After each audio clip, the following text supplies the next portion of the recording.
Bonjour à tous, je m'appelle Constance Ternisien, je suis étudiante en quatrième année d'orthophonie à Rouen et je vais vous présenter notre projet de recherche qui s'intitule Caractérisation du langage oral dans le syndrome Mitten-L.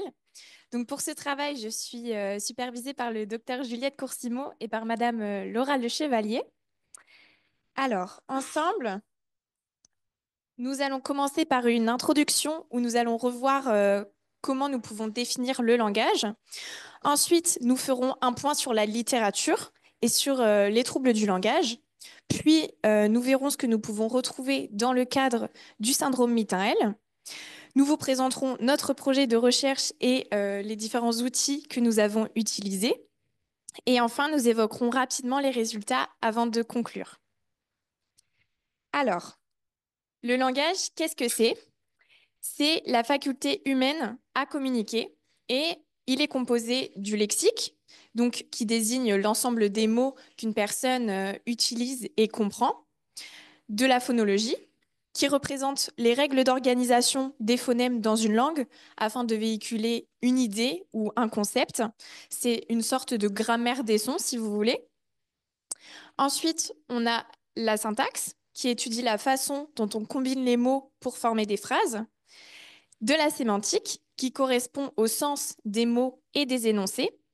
Et enfin, on a la pragmatique, qui est l'utilisation sociale et contextuelle du langage.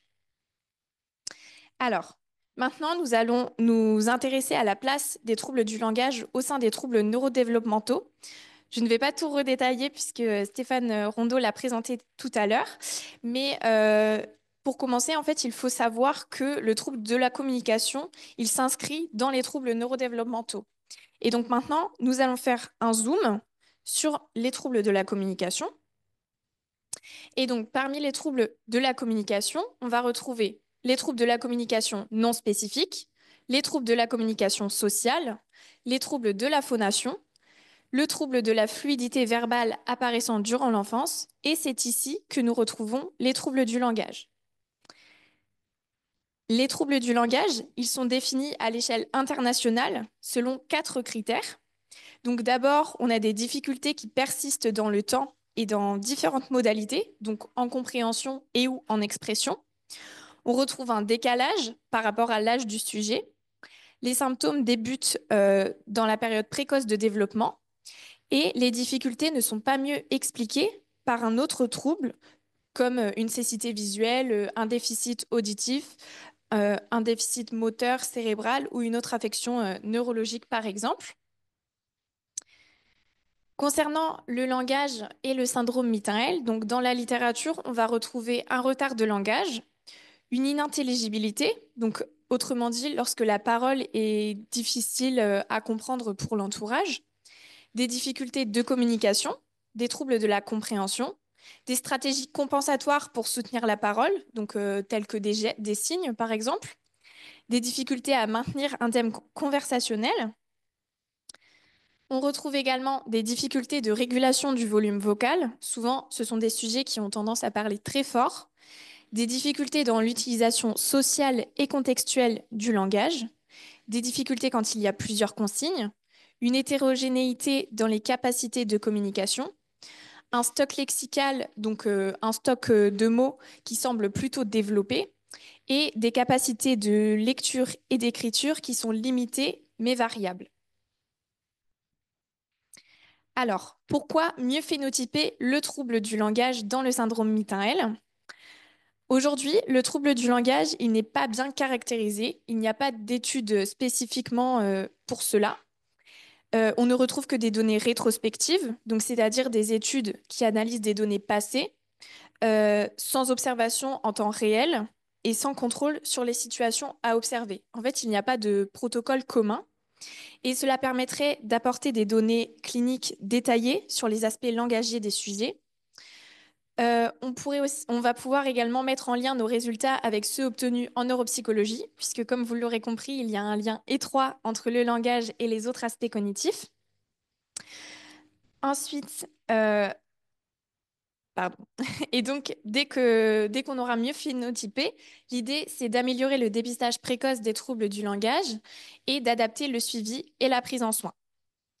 Alors, notamment pour toutes ces raisons, nous avons décidé de réaliser ce projet de recherche au CHU de Rouen. Et là, nous allons vraiment nous focaliser sur le protocole de langage oral.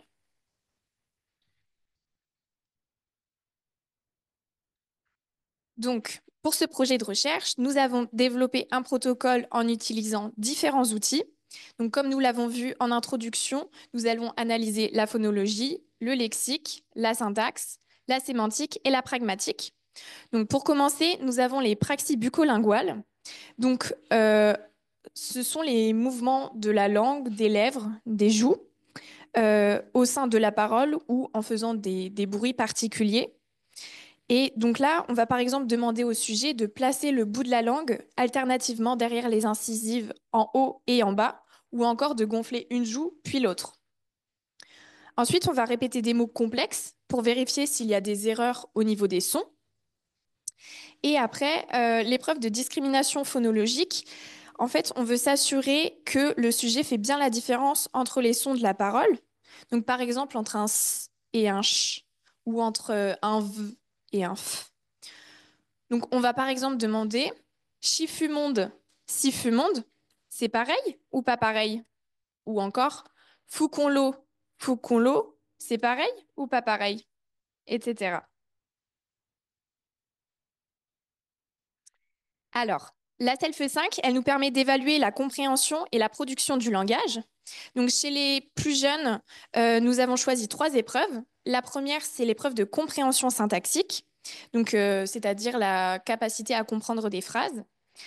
Donc, je vais par exemple demander, montre-moi, le chien gris est dans la boîte. Ensuite, la seconde épreuve est celle d'association sémantique, qui examine la capacité à faire des liens entre les items. Donc là, par exemple, la consigne va être, dis-moi les deux mots qui vont le mieux ensemble. Poussette, hélicoptère, avion. Et donc là, l'idée, c'est de faire le lien entre les deux véhicules. La dernière épreuve, c'est celle de production morphosyntaxique, qui nous permet d'analyser la production du langage à partir de complétion de phrases. Donc, on va avoir, par exemple, que fait le garçon? Il se coiffe. Que fait la fille? Elle. Et là, on attend que le sujet réponde se lave. Pour les sujets les plus âgés, nous avons choisi une épreuve d'association sémantique en compréhension, mais aussi une épreuve de compréhension d'un texte que je lis, suivi de quelques questions. Et ensuite, pour la partie production, nous avons choisi une épreuve d'élaboration de phrases à partir d'une image.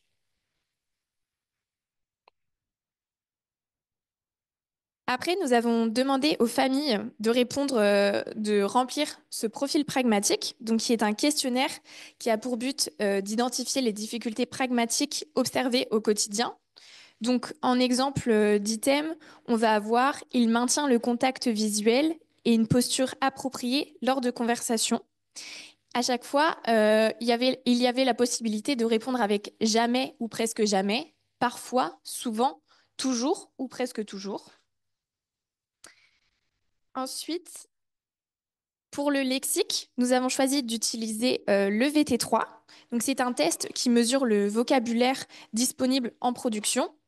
Donc, par exemple, ici, on a l'image du pan et je vais demander au sujet quel est le nom de cet oiseau. On a également une épreuve comment dire, pour trouver les synonymes. Donc là, on va demander au sujet, dis-moi un mot qui veut dire la même chose que réparer, comme dans la phrase, il va réparer la tasse.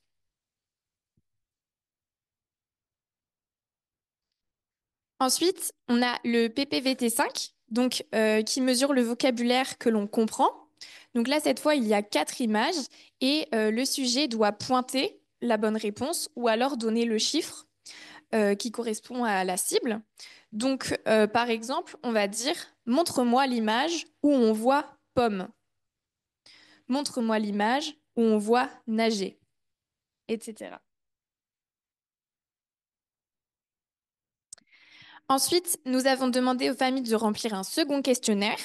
Et c'est le dernier. Il y en avait moins que pour les neuropsys. Et donc, ce questionnaire, c'est l'échelle d'intelligibilité en contexte.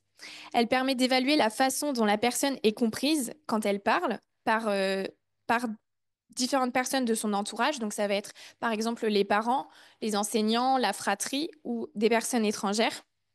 Ce questionnaire, il indique à quel point la personne est intelligible dans des situations de communication quotidienne. Alors, concernant les résultats, nous avons au total 22 patients inclus qui sont âgés de 6 ans à 35 ans. Et ce que nous avons pu observer, c'est une fatigabilité chez tous les patients et des difficultés attentionnelles pour la majorité. Alors, pour le moment, nous ne pouvons pas donner davantage de détails car les données sont confidentielles. Les résultats sont en cours d'analyse, mais la publication est à venir. Et finalement, si on reprend un peu tout ce que nous avons vu concernant la caractérisation du langage dans le syndrome Mittael, on a de nombreux articles scientifiques avec une multitude de données.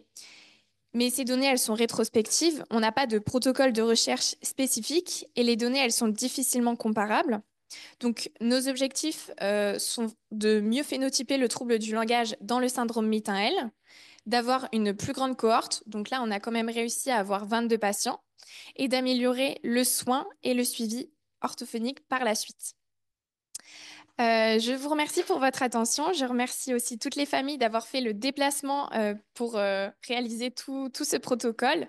Merci aussi à l'association pour pour tout ce qu'elle a permis et merci à mes encadrantes Juliette et Laura pour leur temps et leur bienveillance. Et maintenant, je passe la parole à Cécile qui va parler de la partie consacrée à la prosodie.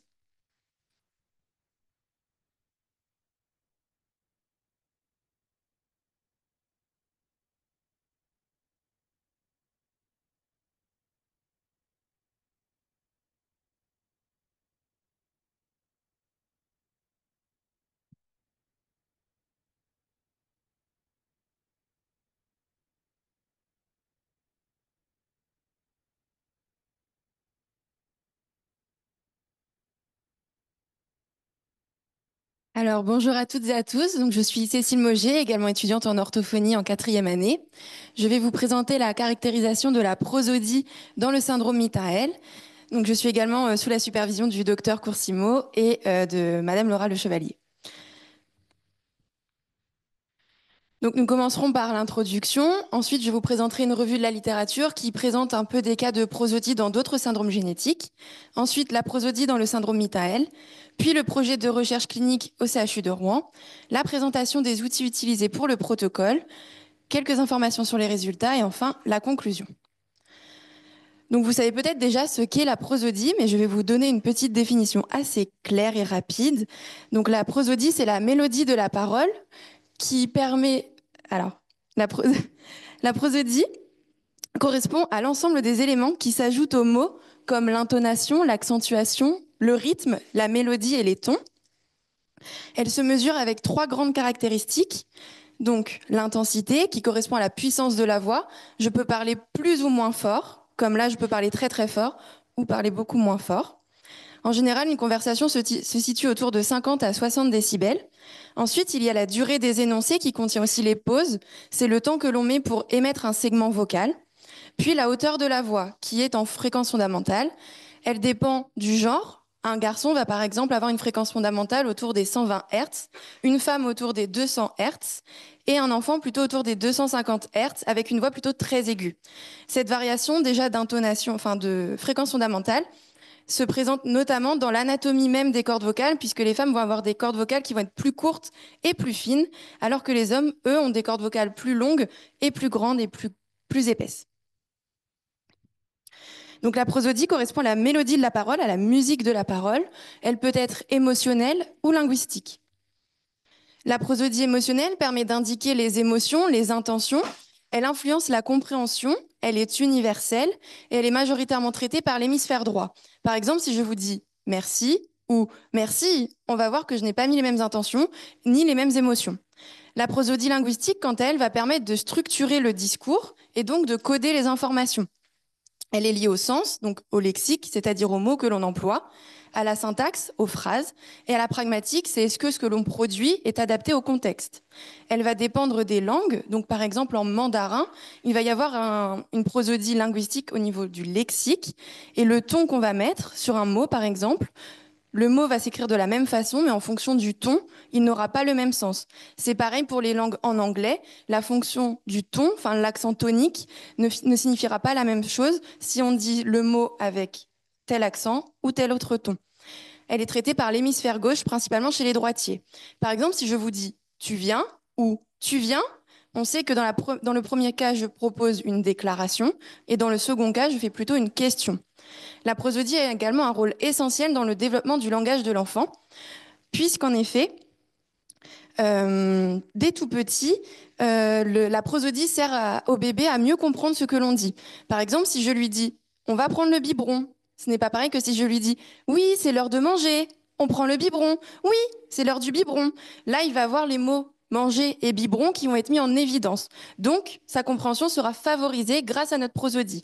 Le langage qu'on adresse à notre bébé est donc très important dès la naissance et va permettre également de développer les interactions sociales futures. Donc les intérêts de la prosodie en thérapie et au quotidien. Donc la prosodie va faciliter la compréhension du discours. Elle soutient également le développement langagier de l'enfant. Elle renforce l'impact du discours. Elle aide à exprimer et percevoir des émotions.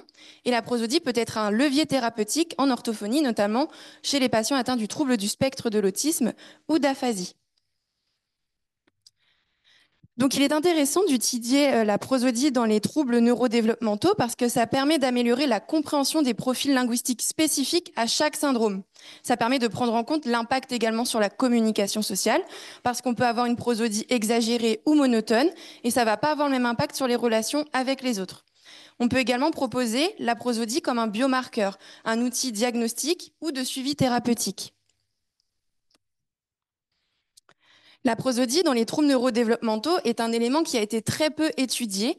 Il y a tout de même quelques articles qui étudient la prosodie dans les syndromes génétiques, notamment dans le syndrome de Down ou trisomie 21, dans le syndrome de Williams-Buren ou encore dans le trouble du spectre de l'autisme, avec différentes étiologies confondues. Je vais vous présenter le cas d'une méta-analyse. Donc, une méta-analyse, c'est un regroupement de plusieurs articles scientifiques sur un même sujet. Cette méta-analyse regroupe 9 articles sur le différents syndromes que j'ai cités précédemment. Il n'y avait pas d'autres données sur d'autres syndromes génétiques. C'est pour ça que les syndromes sont le trouble du spectre de l'autisme, le syndrome de Williams-Buren et le syndrome de Down. L'outil utilisé dans tous ces articles, c'est le PEPS-C dont on reparlera plus tard et que j'ai utilisé dans mon protocole. Les résultats, donc la prosodie est altérée dans les 3 syndromes, mais il y a des profils spécifiques. Par exemple, pour le syndrome de Down, on remarque des difficultés avec des faibles capacités prosodiques globales, mais une compréhension qui est supérieure à l'expression. Dans le syndrome de Williams-Buren, les difficultés sont en prosodie linguistique, mais ont de meilleures capacités dans la prosodie émotionnelle. Et pour le groupe de patients atteints du trouble du spectre de l'autisme, ils ont plus de difficultés dans la prosodie émotionnelle et de meilleures compétences en prosodie linguistique. La compréhension est également supérieure à l'expression. Donc on remarque que dans chaque syndrome, il y a une prosodie plutôt particulière et donc c'est ce qu'on cherche aussi à étudier peut-être dans le syndrome Mitael. Donc il n'y a aucun travail scientifique à ce jour sur ce sujet pour le syndrome Mitael. Certains cliniciens qui travaillent avec des patients atteints du syndrome Mitael ont eu l'impression d'une prosodie particulière et donc on s'est intéressé sur ce sujet. La prosodie a déjà été étudiée dans le syndrome de Williams-Buren qui présente une hypersociabilité et ils ont également une prosodie exagérée. Peut-être que le syndrome Mitael aura également une prosodie exagérée. C'est l'étude qu'on va mener. Les enjeux cliniques, donc on va vers un outil diagnostique ou de suivi et une aide à la prise en soins orthophoniques. Concernant le projet de recherche en cours, nous l'avons déjà présenté. Je vais principalement expliquer pourquoi il fallait que les patients soient francophones. En effet, la prosodie est quand même spécifique à une langue, notamment la prosodie linguistique. Et si on avait inclus des patients internationaux, il aurait été difficile de comparer les résultats entre les différentes langues. Donc la passation s'est déroulée pendant 1 heure en production et en réception au CHU de Rouen. L'objectif principal était donc de caractériser la prosodie dans le syndrome Mitael. et de caractériser la prosodie dans le syndrome Mitael par rapport à d'autres syndromes génétiques neurodéveloppementaux non liés au gène Mitael. Les critères d'inclusion pour le groupe contrôle sont la présence d'un syndrome génétique confirmé sur le plan moléculaire, un syndrome neurodéveloppemental différent du syndrome Mitael. Tous les patients devaient avoir plus de 6 ans. Un appariement sur âge chronologique a été effectué, donc les patients auront plus ou moins le même âge que les patients du groupe atteint du syndrome Mitael. Et tous ces patients, donc le groupe contrôle, qui permettra de comparer les résultats, devaient être suivis dans le service de génétique du CHU de Rouen. Pour les outils utilisés au niveau du protocole, il y en a deux. Le logiciel Diadolab qui permet d'analyser la prosodie en expression à travers notamment des répétitions de phrases. Les patients ont entendu la phrase « Bonjour, monsieur Tralipo » et ils devaient la répéter du mieux possible. Une deuxième phrase « Est-ce que tu connais Glochin l'écureuil ?» a été proposée également aux patients et ils devaient la répéter du mieux possible. Concernant les diadococinésies, il s'agit d'une répétition rapide de syllabes, pataka, pataka, pataka, pataka, pataka, pendant environ 7 secondes, afin d'analyser la fluence de la parole. Et enfin, la prosodie sera analysée à travers les enregistrements vocaux qui ont été effectués précédemment, et nous analyserons donc la hauteur, le débit, l'intonation et les pauses. La deuxième partie nécessitait une analyse de la compréhension à travers le PEPS.